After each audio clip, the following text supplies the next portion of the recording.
We start with, hey, welcome to Spin Out, winner Dave, and we kind I'm of, winner. your winner. We're here to demystify venture and minimize FOMO for VCs through the lens of GPs and LPs. Great. To catch up to speed, we've been doing a mini series on how AI is affecting the full VC organization. So we've talked about AI in fundraising. We've talked about AI as it applies to investing. How does it help you source better? How does it help you due diligence better? Today, we're going to talk about value add. We're going to run you through our framework on what the different pieces of value add actually are. How do you define value add? What is it? What are you supposed to be doing? And how AI is affecting each of those components. So Dave, do you want to run us through the framework of how we define and how we think about value add? We've got organizational support, so helping with the hiring and the culture and people ops, governance and strategic advisory, board membership, helping them think around corners. You've got fundraising support and building towards that next milestone or fundraising event. You've got partnerships and business development, helping the portfolio companies find maybe those first 5 customers or something that changes the trajectory there. And then you see marketing, PR, brand building, and helping both the firm and the companies build out that initial marketing team, marketing perspective, point of view, all those pieces. So there's a lot in value add there. Yeah, so just double clicking into the framework, right? So organizational support. I've seen VCs across each of these different dimensions, but within organizational support, right, there was a engineer, it was actually the first engineering hire, was at a decacorn company. They left, and the way they pitched both founders and LPs in terms of like what their value add was I helped scale the engineering team from 1 to 1,000 engineers. And that's significant, right? That's based on an exceptional experience. And there was, no way, like that was very differentiated, and no way that a lot of other firms could compete with that as a narrative or as a value add. But again, that's like one example of like how a VC could position themselves on like organizational support value add. Within governance, I put strategic advisory under governance. This could be like the benchmark model, right? Where it's not about boiling the ocean, it's not about kissing 1,000 frogs. It's about being super strategic when you need to be, when the founder needs you on the things that matter most for the business, right? So one super value added introduction could go a lot further with your reputation with the founder and with how LPs perceive you as a value added investor than making 100 introductions that go nowhere. Fundraising support, right? This is almost table stakes, right? It almost feels like if you invest into a company, the expectation from the founder is you will help when they have questions related to financings, existing financings, future financings. So that almost feels like, table stakes, but I mean, it's an expectation of value add. Partnerships, usually you see this at more, senior investors, right? Like they've been in the industry for a while. But you could see it as like strategically setting up in Washington, D.C. to sell to government, right? So you might see VC firms that kind of claim like their value add is geographic, right? And it's strategic because of their geography versus experience. So again, there's different ways to kind of, frame value add, as a VC firm or as a PE firm when you're talking about partnerships and business development to help your founders. And then, yeah, lastly, right, it's a dogfight out there. There are thousands of VC firms. You're trying to stand out, right? So it's about narrative. It's about, yes, your track record, but it's also about, public perception of like who you are and what you're doing. So it used to be you didn't need a brand. Like I think you could get away with kind of this word of mouth, kind of private, brand. But now it almost feels like you need a public brand. You've seen a lot of the established funds try to create a bigger public brand and public perception of like who they are and what they're doing. You have the founders of those firms now publicly, like sometimes daily, sometimes weekly, posting about what their firms are doing, who they are, what they stand for culturally, right? I think they're appealing to maybe a younger entrepreneur, or maybe they're appealing to kind of like the change in the industry where there's more transparency and there's more founders, asking questions of like, who am I taking money from? And so that's the framework we're using. And fortunately, we got a few questions in this week from friends. Thank you. So we'll jump into the questions and try to give you some sense of across these different areas where we're seeing AI being adopted and where we're seeing it, in the early days? This is from a GP that they're trying to figure out where AI moves the needle on marketing platform where there's value add. Where does AI move the needle right now? What are others doing? Content generation, I'd say, is just getting more and more. We talked about this in our fundraising episode, which was like, if you're communicating with LPs, like it's almost information overload because it's so easy to generate content now. I think as you're thinking about value add for your founder, right? It's a little bit nuanced, but like you're creating a brand for yourself, like a public perception of like who you are and what you're doing and how you're investing. That could be, again, like you're defining yourself as a crypto native investor. You're defining yourself as like an AI expert, right? Or you're defining yourself as a defense industry expert, right? These are all ways in which you're using AI to kind of build your brand faster. And I think the other area I've seen just in terms of the number of people using an AI tool is on the CRM side. And when you think about value add as opposed to investing or fundraising, you don't necessarily automatically think of a CRM, but I think there's a lot of value in some of the verticalized workflows or thought processes around a talent CRM for keeping track and maintaining good talent relationships to help your portfolio companies. Same with other kind of niche service providers that may come in at certain critical points. And when your portfolio grows large, help get it to the right, founder, the right matchup, the right connection. I see a lot of people focusing, and I think there's a lot more reason now to really invest in your CRM and make sure that you're getting all the leverage that the AI tools can help you there. We got another question. This one was posted in the GP, one of the GP chats we have yesterday. But how are people thinking about AI curiosity budgets for themselves and their teams? Like, right, I know your stance on, a budget is a tool that, you have to understand very well, and you can use it to have this curiosity budget to pay for things, to experiment with things. Love to get your take on what you're seeing GPs spending on now that might actually help them improve their businesses. Yeah, absolutely. So I would say the short answer is I see a lot of 20 and 40 and $200 charges monthly or annual for a number of these different tools. And so I think most firms right now have AI curiosity budgets. What does that roll up to? Like if you were to say, I know this is, selection bias, but if you were to say of all the VCs you're seeing right now, what's a ballpark annual number that they're paying on for AI solutions right now? Yeah, I mean, I think so. Let me just work it up from the bottom. So monthly, I would say the average is probably $300 to $400 in net new tools that didn't exist a year or 2 years ago, and these are the $20 and $40 monthly subscriptions.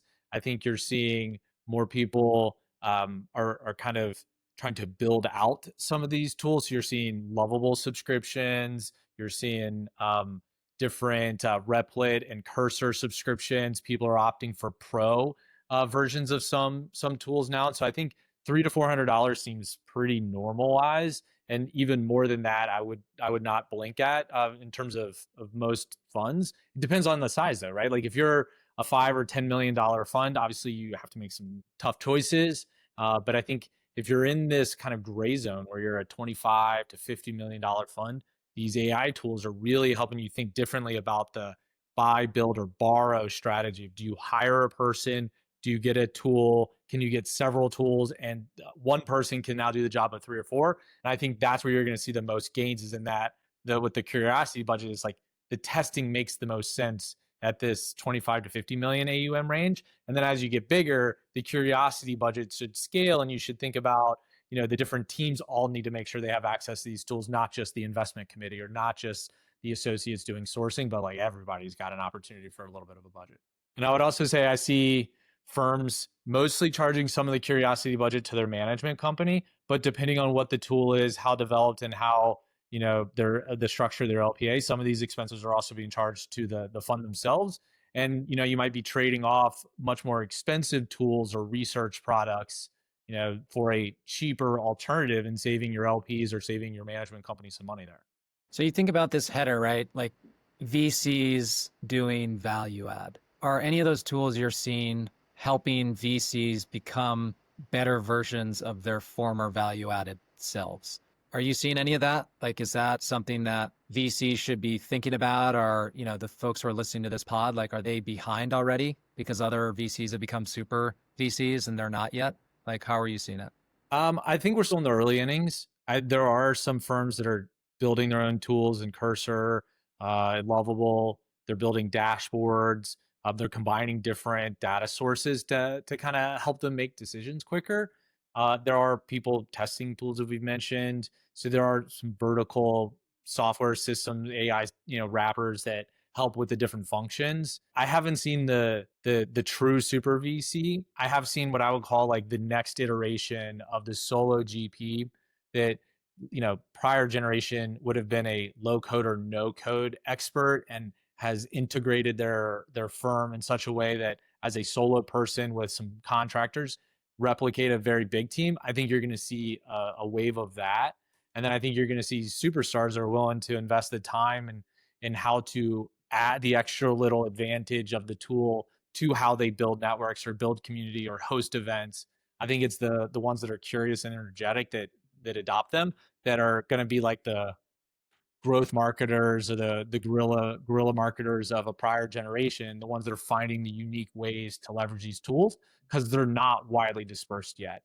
Interesting. So yeah, the solo GP piece, what you mentioned is particularly interesting, right? Where you can drive more impact as a smaller team or using it as a single person. So I think for the audience, like the appeal of a solo GP, they used to be very out of favor for the LP perspective, right? Like the expectation was, hey, you need at least two people to make a decision, right? Because the other person is always battle testing, right? Assumptions. But I think over the last few years, LPs have come to commonly accept solo GPs as, a very attractive place to invest, right?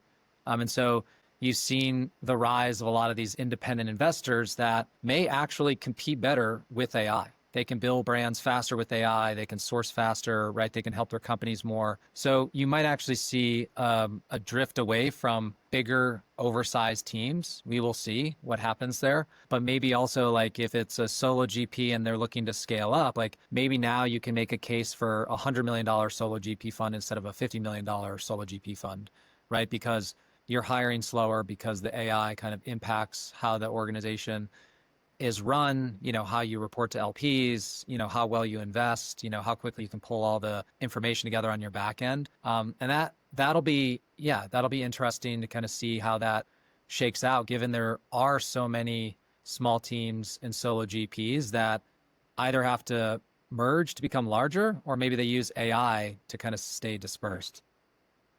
We've talked about value add. We've gone through these, we've tested out some tools. Where do you think AI is actually disrupting in value add? Yeah. So taking a step back, I don't think AI is taking jobs yet, right? Like I said, maybe it's creating kind of slower hiring processes, but I think that's because a lot of the people using the tools aren't sure, their effectiveness yet or who they actually need to hire for. So I still think like the curious person is going to be a better hire. I think like an AI forward person is going to be a better hire. People willing to use these tools, right? That kind of accept this as the new reality, right? 5 years ago when there was COVID, it was like anyone that didn't really adopt digital, if they hadn't been using digital before that, right? Like they're kind of suffering in the workplace, but those who were, more apt and more fast to adopt digital, right? They just kind of, transitioned a lot smoother. So I think that's kind of where we're in right now, where it's not taking jobs yet, but those people who are embodying the capacity and the characteristics to adopt these tools, the mindsets to adopt these tools are actually going to be, better hires and better VCs going forward. Totally agree. I mean, I think if anything, if you were doing value add well before, you can do it even better now and for more companies or for more LPs going forward. So that's a huge win. All right, let's transition to our Did You See portion of the episode. There was an executive order on August 7th. Dave, want to tell us a little bit more about that? So basically, it was an executive order that directed the SEC and some other federal agencies to come up with the rules and make plans to change the guidance and regulations to allow 401k assets to invest in private equity. And the idea is there are lots of assets that are in these plans that people have contributed over their lifetimes that, now some of these individuals have, because of the growth in the markets the last few years, are quite sizable and would be accredited investors, but this money is particularly or previously was tied up. And so this just opens up a whole nother pool for alternative investment assets. And I think it's going to be a big boon for the crypto funds. And obviously you're going to start to see more retail and institutional buying of crypto, but also private equity and venture capital. But there are some people that aren't as excited about it. Yeah, I think there's some downsides, right? Like if you're investing into alternatives, especially venture capital and private equity, right, there could be some illiquidity concerns. There's definitely fees that are always kind of top of mind, like fees considerations when you're investing into this fund. So, high disclosures when it comes to, offering those closed-end funds to, 401k retirement plans. And then also, right, like if you're trying to understand kind of where you sit in your retirement, if you're investing into venture and private equity, there could be valuation challenges there, right? One, getting the information, and two, just like properly valuing kind of where your wealth actually sits. So depending on like what percentage you have in a specific plan could affect how you think about retirement.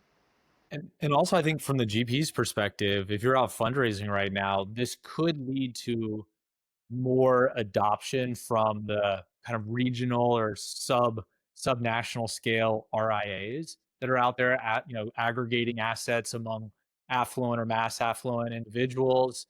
And they may now be able to more easily invest in kind of pooled private equity investments like venture and private equity. So could be a whole new opportunity set for the type of fundraising, the type of ideal LP you're looking for as you're out fundraising. Well, thanks, Dave. Thanks, Winter. I'll see you next week. See you next week.